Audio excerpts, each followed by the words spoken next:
Welcome back नाजरीन। आज chairman Tehreek Insaf Imran Khan की मुबैना 2 ऑडियो लीक्स हुई और इन ऑडियोज़ में बैरूनी ख़त और हॉर्स ट्रेडिंग की बात की जा रही थी। इसी के ऊपर बात करेंगे।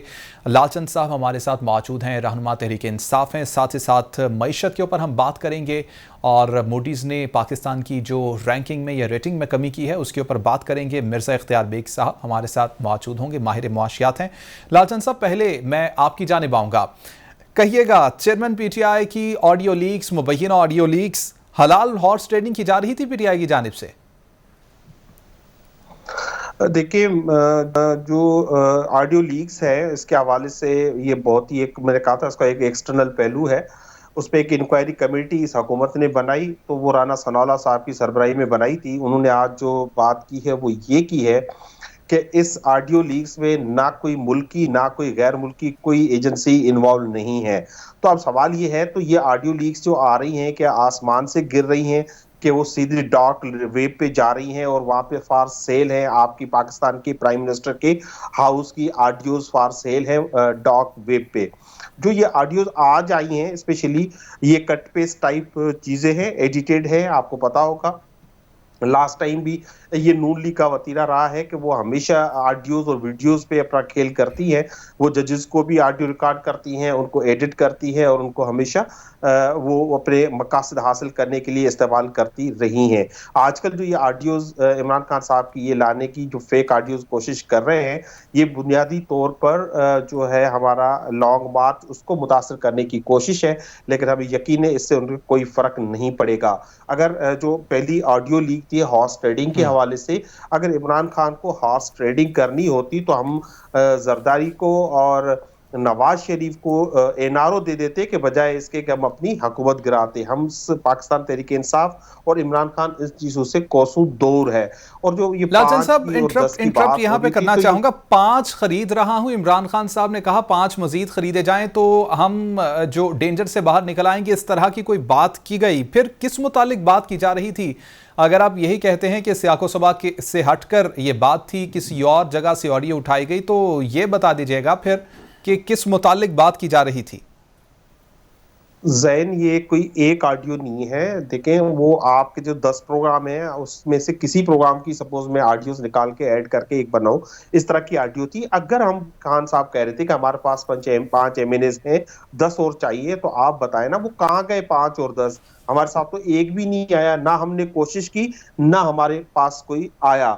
ये तो तमाशा सिंध हाउस में पीपल्स पार्टी ने लगाया और नून लीग ने लगाया, जो हमारे 22 एमएनएस को करोड़ों रुपए देके खरीद के वहां तक पहुंचाया गया था और सबने देखा। उसके बाद भी एक जो हमसे भाग गया था, जो लोटा बना था, उसको बाद में इन्होंने जो अपोजिशन लीडर भी बनाया। तो ये इनकी बेसिकली जो टोटल एक्सरसाइज है नून लीग की और पीडीएम की, वो ये है कि हर सूरत में ये चाहते हैं कि किसी न किसी तरह लॉन्ग मार्च को नुकसान पहुंचाया जाए। लेकिन ये बहुत ही मायूसी है इनमें। इनके जो आप आज भी इनके जो इजलास हुए हैं, कल नून लीग का इजलास हुआ है, पीडीएम का परसों इजलास हुआ है, कि किसी भी सूरत में इमरान खान को रोकना है और उसको हुकूमत में नहीं आने देना, उसको इस्लामाबाद नहीं आने देना।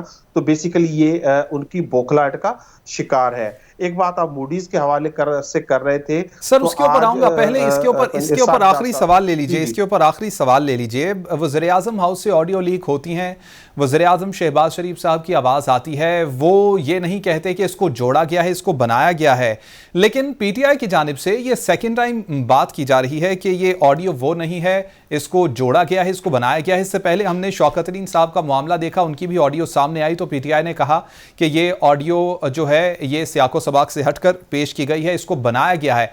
अब फिर पीटीआई ये कह रही है कि इस ऑडियो को बनाया गया है। पीटीआई तस्लीम तो कर ले कि ये ऑडियो वही है, ऑन तो करें सर अपनी चीजों को। देखिए, अगर हो, मैं कह रहा हूं कि देखिए, आप कोई भी जी श्योर इंसान जो एक प्रूडेंट माइंड हो, अगर इसका थोड़ा सा भी ज़हन होगा, वो ये समझ सकता है कि अगर खान साहब कह रहे हैं ऑडियो में 5 एमएनएस मेरे पास है, मैंने खरीद लिए हैं, तो 5 एमएनएस हमारे साथ कहाँ थे?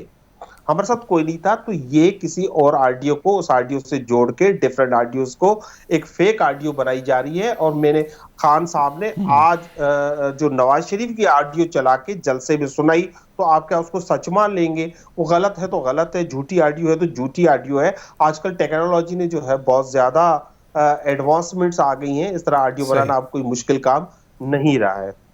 ठीक है नाजरीन, कुछ मईशत के ऊपर बात कर लेंगे। मिर्ज़ा इख्तियार बेग साहब हमारे साथ मौजूद हैं, माहिर मुआशियात हैं। गुज़िश्ता रोज़ की एक ख़बर आपके साथ मैं शेयर करता चलूँ। मूडीज़ की जानिब से पाकिस्तान की रेटिंग या रैंकिंग कहा जाए, उसमें मज़ीद कमी कर दी गई है। इसका इम्पैक्ट पाकिस्तान के ऊपर क्या होगा? कर्ज़ों में किस हद तक पाकिस्तान को दुश्वारी आने वाले दिनों में हो सकती है, इसके ऊपर बात करेंगे। मिर्ज़ा इख्तियार बेग साहब, किस तरह से देखते हैं इस चीज़ को? बड़ी अफसोसनाक है जी।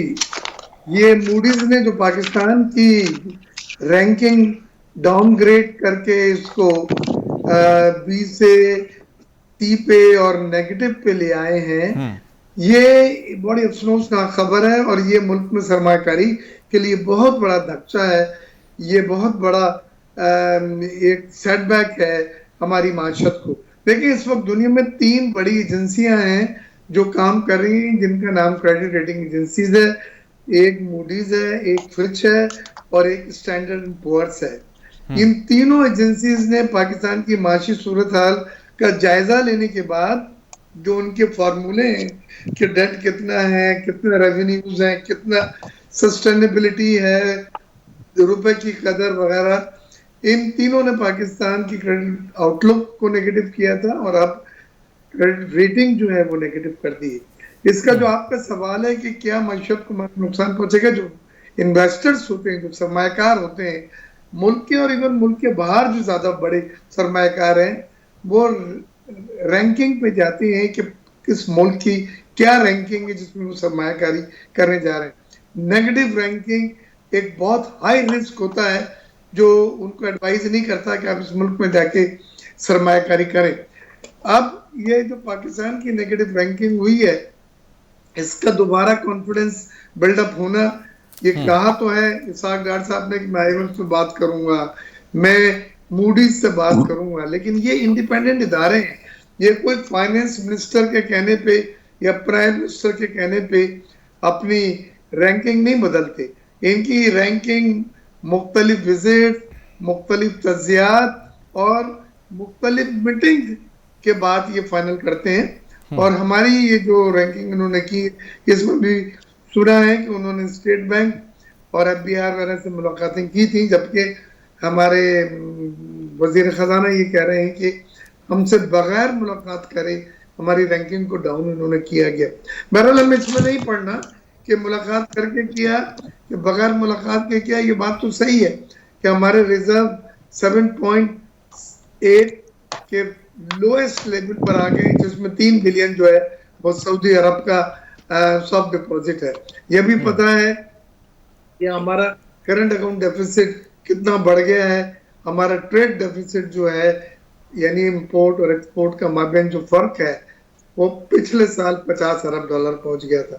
अभी भी ये मुसलसल है, जिसमें इंपोर्ट्स जो पेट्रोल मसनूआत और खाने पीने की अशिया, ज़रूरी अजनास जो है, उसकी इंपोर्ट बहुत ज्यादा है, जबकि एक्सपोर्ट उसके मुकाबले में 30 और 31 अरब रुपए बमुश्किल थी।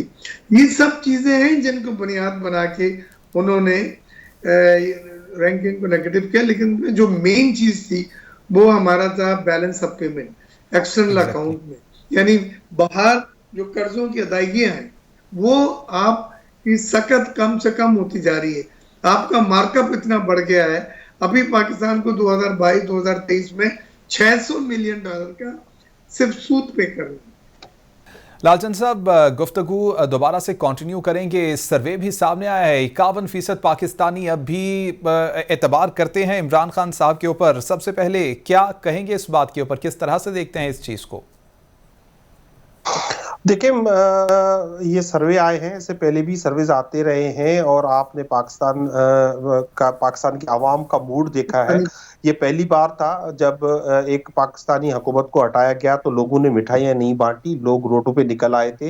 ये 52 या 56 जलसे जो हुए हैं उसमें करोड़ों लोगों ने इन सारे सब जलसों में मिला के शिरकत की है और लोगों ने इमरान खान पे अपना पूरा यकीन का इजहार किया है। और आप देखेंगे कि ये इलेक्शन से भाग ही इसलिए रहे हैं कि इनको समझ आ गई है कि इमरान खान 2 अक्सर से जीत जाएगा, इसीलिए ये हर वो मुमकिन कोशिश कर रहे हैं कि आपने जो भी सर्वे बताया इसमें 66% आवाम ये चाहती है फौरी इलेक्शन हो। क्योंकि आप अभी इकोनॉमी की भी बात कर रहे थे और मूडीज की भी बात चल रही थी, तो देखिए इकोनॉमी स्टेबिलिटी तभी आ सकती है जब आपके पास पॉलिटिकल स्टेबिलिटी हो। ये सर्वे बताता है कि इस वक्त मुल्क में पॉलिटिकल स्टेबिलिटी नहीं है। पॉलिटिकल स्टेबिलिटी लाने के लिए इनको फौरी तौर पे इलेक्शंस में जाना चाहिए। लालचंद साहब, आखिरी सवाल मैं मिर्जा इख्तियार बेग साहब आपकी जानिब पुट करूंगा, सिर्फ 1 मिनट में जवाब दे दीजिए। पेट्रोलियम प्राइसेस कम हुई हैं, डॉलर प्राइसेस कम हुई हैं, लेकिन अवाम की मुश्किलात, अशाए खुरनोश की प्राइसेस कम हो पाएंगी? कब तक फायदा अवाम तक पहुंचेगा? लेकिन डॉलर के कम होने से इंपोर्टेड वैल्यू यकीनन कम होगी, लेकिन ये डिपेंड करता है कि इंटरनेशनल मार्केट में पेट्रोलियम की कीमतें अगर कम हो रही हैं। लेकिन मुझे जो 2-3 दिन में नजर आया है, जैसी कीमतें कम होनी शुरू हुई थी और $80 फी बैरल पे पहुंची थी, ओपेक प्लस एक ऑर्गेनाइजेशन है जिसमें सऊदी अरब, रशिया वगैरह सब बड़े सप्लायर शामिल हैं, उन्होंने 2 million barrel per day production को कट कर दिया है, कम कर दिया है, ताकि मार्केट में सप्लाई ज्यादा ना हो। और उसके बाद फिर पेट्रोलियम मसनूआत की कीमतों में फिर जंप आया है, $90 हुई और अब जब मैं आपसे बात कर रहा हूँ $95 फी बैरल हो गई है। तो उसी वक्त खाने पीने की अशिया में कमी अगर होती है, कमोडिटी की प्राइसेस में कमी होती है, खुर्दनी तेल में कमी होती है और पेट्रोलियम मसनूआत में कमी होती है, तो जाके महंगाई में कमी नजर आएगी। क्योंकि डॉलर के बारे में कहा जा रहा है कि वो 200 रुपए तक लाया जा सकता है अक्टूबर के एंड तक में। उसमें ज्यादातर काम जो डॉक्टर साहब कर रहे हैं कि सट्टाबाजी ना हो, स्पेकुलेशन ना हो, स्मगलिंग ना हो, मनी एक्सचेंजर के साथ मुसलसल राब्ते में है, अफगान ट्रांजिट को मॉनिटर कर रहे हैं। और बड़े खुशाइन बात है कि 242 और 240 से डॉलर को वापस 220 पे लेकर आए। लेकिन साथ साथ इंटरनेशनल मार्केट में इन अशिया की कीमतों में कमी होगी तो एक आम आदमी, एक सारिफ जो है, उसको उसका फायदा पहुंच सकता है। बिल्कुल ठीक है, बहुत शुक्रिया। मिर्ज़ा इख्तियार बेग साहब हमारे साथ मौजूद थे, मईशत के ऊपर बात कर रहे थे। लालचंद साहब हमारे पाकिस्तान तहरीक इंसाफ से मौजूद थे। करीम अहमद ख्वाजा साहब हमारे साथ मौजूद थे पाकिस्तान पीपल्स पार्टी से। नाज़रीन, आज के प्रोग्राम से फिलवक्त इतना ही, वक्त बिल्कुल ख़त्म हुआ है। कल फिर से आपसे मुलाकात करेंगे एक नए टॉपिक के साथ। अल्लाह हाफ़िज़।